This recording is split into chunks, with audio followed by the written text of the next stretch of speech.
Guten Tag.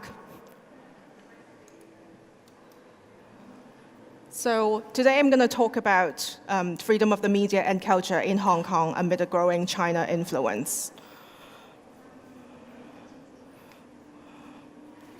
Yeah. So let's just recap what just happened over the past week or so. Just very recently, Mingpao daily newspaper, a very reputable Hong Kong Chinese language newspaper, has sacked its top editor after a series of stories of the Panama Papers were published.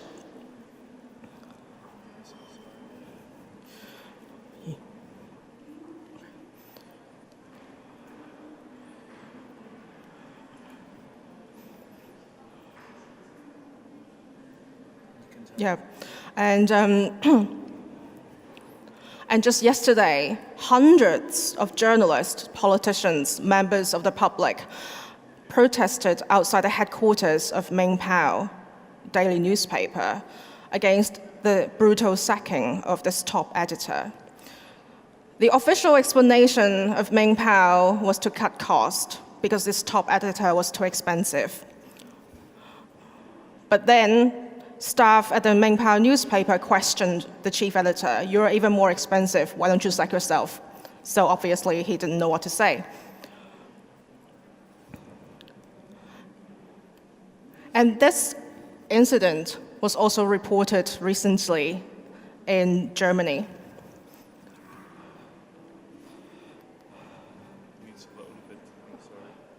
Okay, it's loading, there are more images coming up. So this was the protest on Monday. And recently, actually, this story just came out on May 1st, on Sunday, in Süddeutsche Zeitung. Correct me if I'm not pronouncing it correctly. So this incident was also, it got the media attention in Germany about, okay, what's really going on in Hong Kong? Is Beijing really exerting its influence more and more each single day? So I think before going into that, let's talk about, okay, what's Hong Kong for those of you who are not familiar with this place. Hong Kong, it looks beautiful, great city. But this is no longer the city that we used to know. This is a quote from the film by Fritz Chan, Midnight After, a sci-fi horror that was premiered here in Berlin at the Berlin Film Festival in 2014. So what is Hong Kong? Hong Kong was a British colony. Probably many of you would know. It was a British colony from 1842 until 1997. It's one of the world's most important financial centers after London and New York. It has a population of 7.29 million. I think that's almost a double of the population here in Berlin. But Hong Kong is much smaller, so Hong Kong is really cramped. We don't have the kind of space that you guys enjoy. And before the handover, Hong Kong was one of the freest territory in Asia.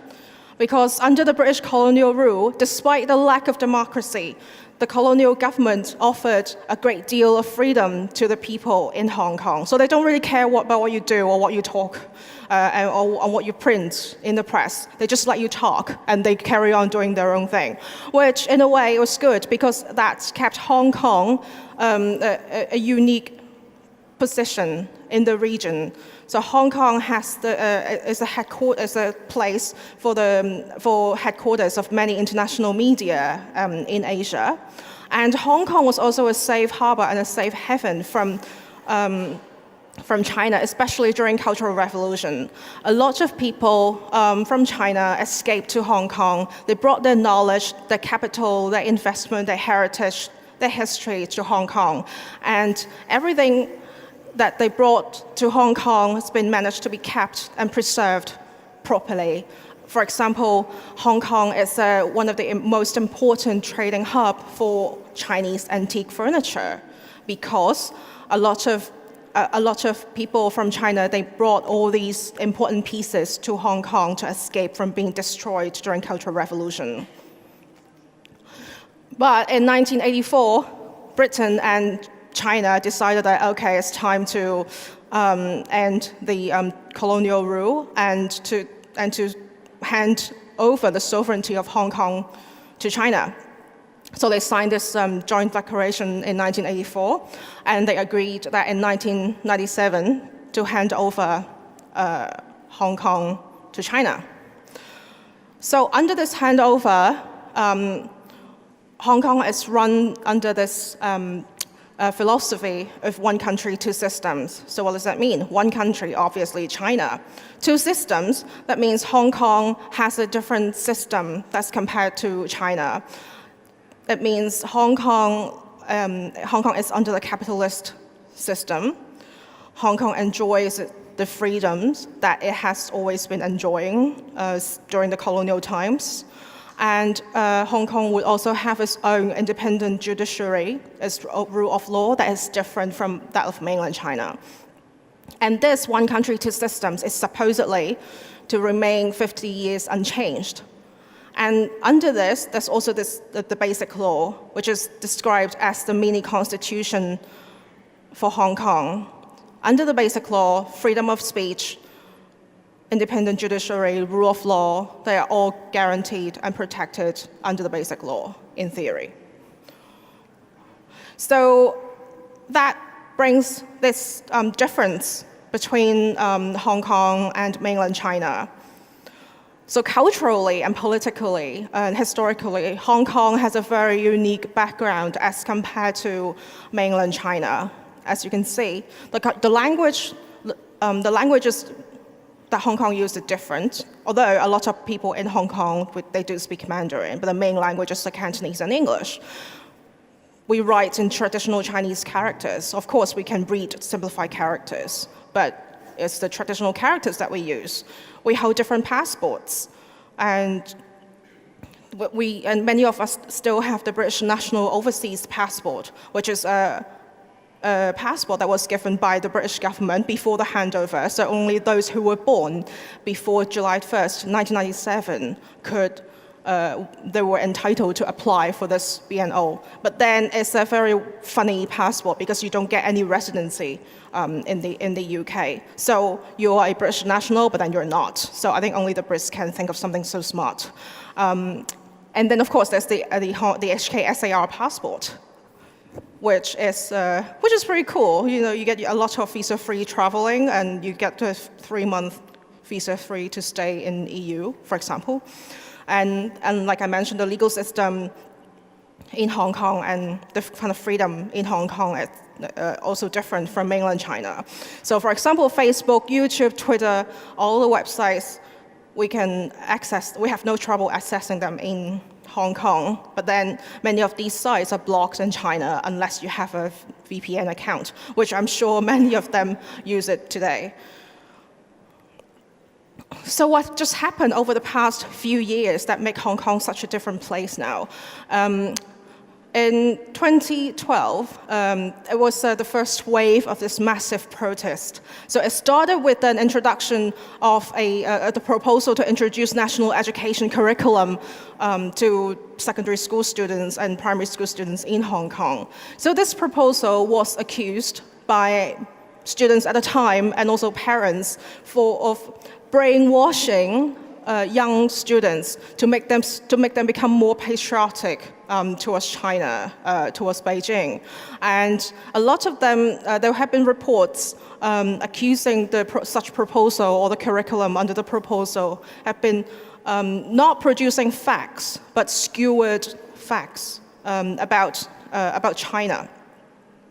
And there's also this proposal to replace to replace history classes with national education, and then that caused a public outcry. And so, fortunately, after a series of massive protests that was initiated by teenage students at the time, this proposal was withdrawn. But then it was the first wave of a series of major protests that has been going on in Hong Kong in recent years. And then in 2014, and now we come to the press freedom issue, Kevin Lau, who was a former editor-in-chief in Mingpao Daily News. So he was the man who had been advocating press freedom, investigative journalism, and he did a lot of support for his staff to do this kind of reporting. And he was also my teacher back in university. So in 2014, so he was demoted from his post as the chief editor, and then he was attacked under broad daylight by allegedly triads, and he was stabbed 3 times in the streets in Hong Kong, one of the safest cities in the world. And one of the stabs went through his lungs. He was in critical condition, and everyone was outraged because Kevin Lau is a very famous journalist and is a very respectable man in the society. So the picture that you see in the background, that was a protest at the time. So thousands of people took to the streets and protest against such violence against a journalist at the time. Fortunately, Kevin recovered, and he's still working today. And he's still making public appearances and advocating press freedom. And then another series of events that's coming, that's also in 2014, that was the white paper that was released by the State Council. So it was a reinterpretation of this one country, two systems notion. So apparently the kind of understanding of one country, two systems have been quite different from how people used to understand. So apparently, in the past, people always thought, oh, one country, two systems, they are on an equal footing. But according to the white paper, the State Council saw it differently. So one country is on top, and then you will only have 2 systems under one country. And that caused a public outcry in Hong Kong again, then of course, another wave of protests. And at the same time, so besides politically, there's also, in terms of the population mix of Hong Kong, there's also a new way of doing things. So after the handover, Hong Kong has been granting 150 one-way permits to mainland migrants every single day.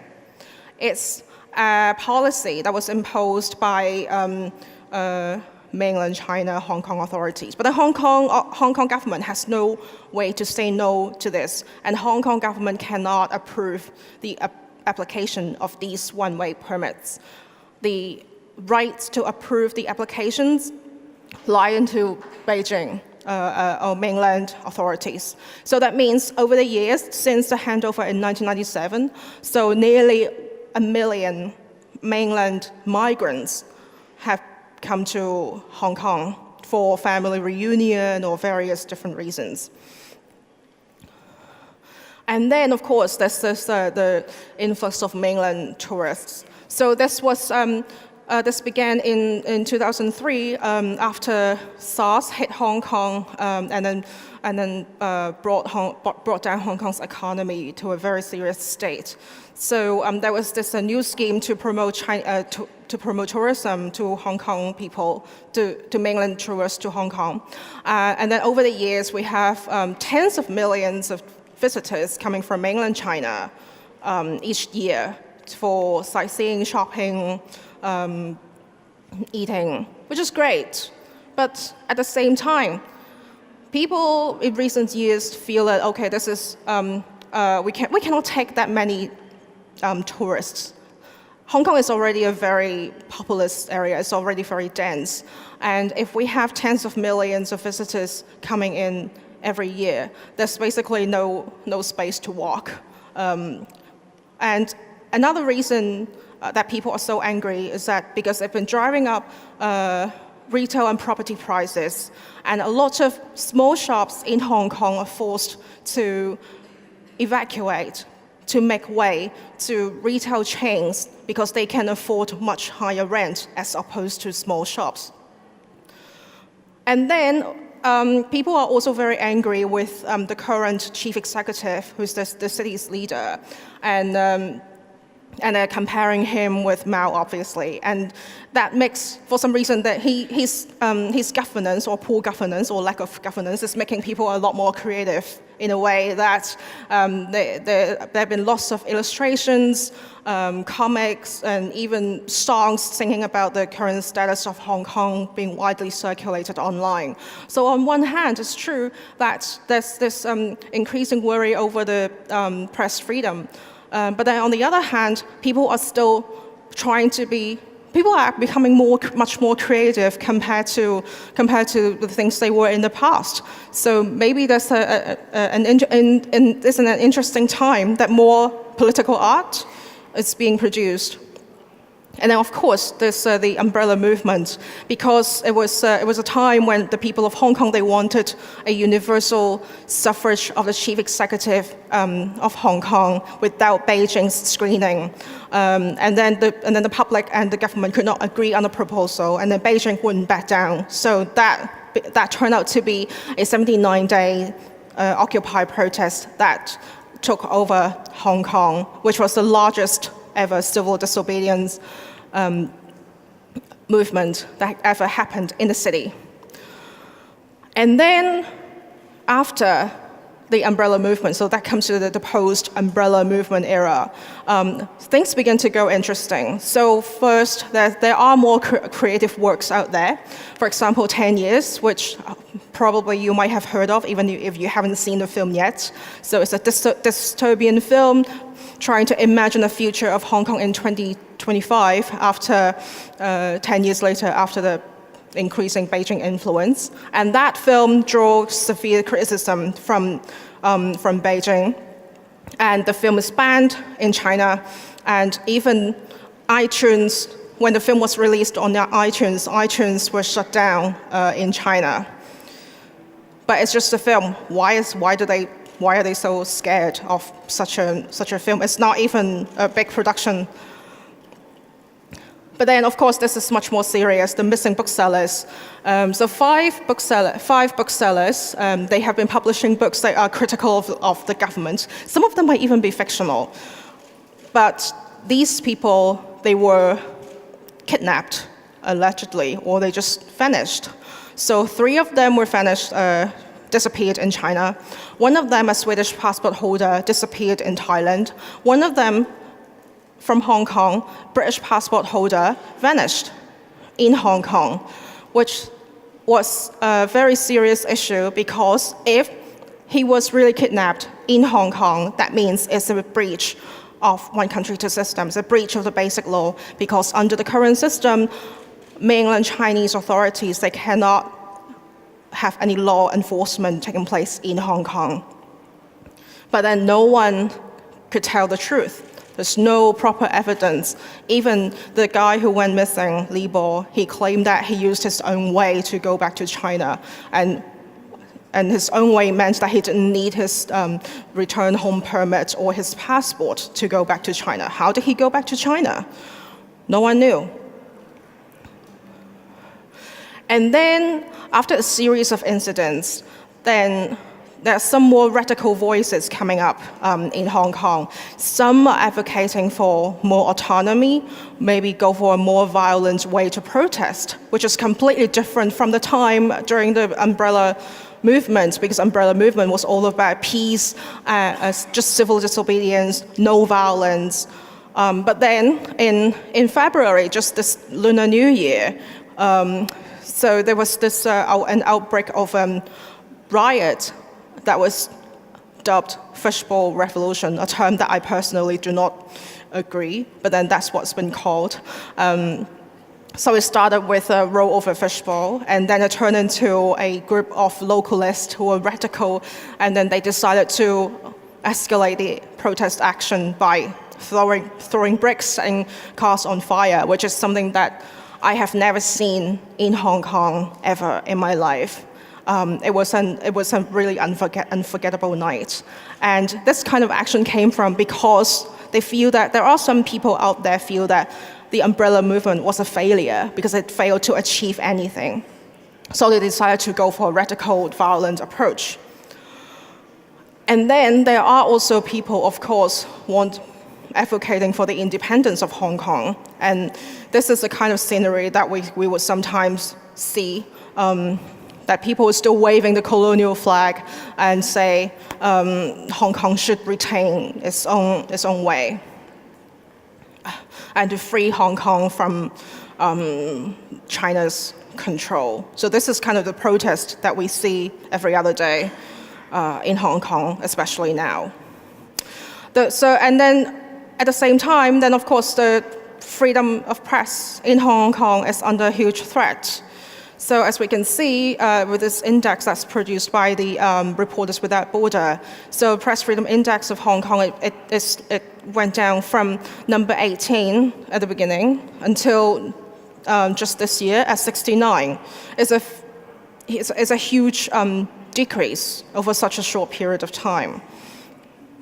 And there's also, of course, the influx of red capital into Hong Kong media. For example, TVB, that's the largest TV station in Hong Kong.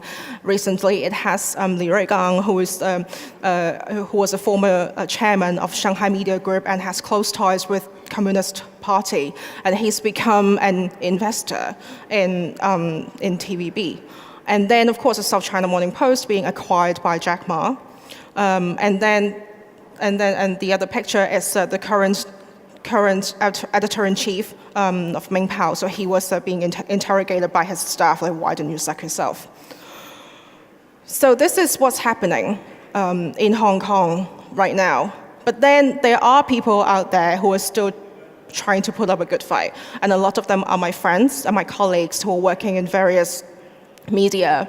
So I know that for a fact that every day frontline journalists in Hong Kong, they're still pushing the envelope. They're still doing their best to do investigative reporting or to report the news that would be very critical of the government. Even at the South China Morning Post, I see that my friends there, they're still working really hard. My friend at Ming Pao, they're still battling every day. And for those who are not working for these media organizations, and there are new ways of setting up a new kind of media in Hong Kong to try a different business model to see if that would work. Hong Kong Free Press is a free news website, and it's using crowdfunding as a model. And then FactWire is also a new news agency that promotes investigative reporting, and was founded by a former TVB journalist. And it seems that they have been running quite smoothly, and they managed to do fundraising on crowdfunding platform. So maybe that's the future. Maybe that's the way to go, crowdfunding for media in Hong Kong. But we don't know. We still have to wait and see. And what's more important is what's going to happen to Hong Kong after 2047. That is the topic that we're talking about at the moment. Will one country, two systems still exist? Will Hong Kong become another Chinese city? We don't know, and we have to find out. Will Hong Kong still be as beautiful as it is? We don't know, but we'll wait and see. And this is the time that we need to work on that to find out the future of Hong Kong. So thank you very much for taking the time to come.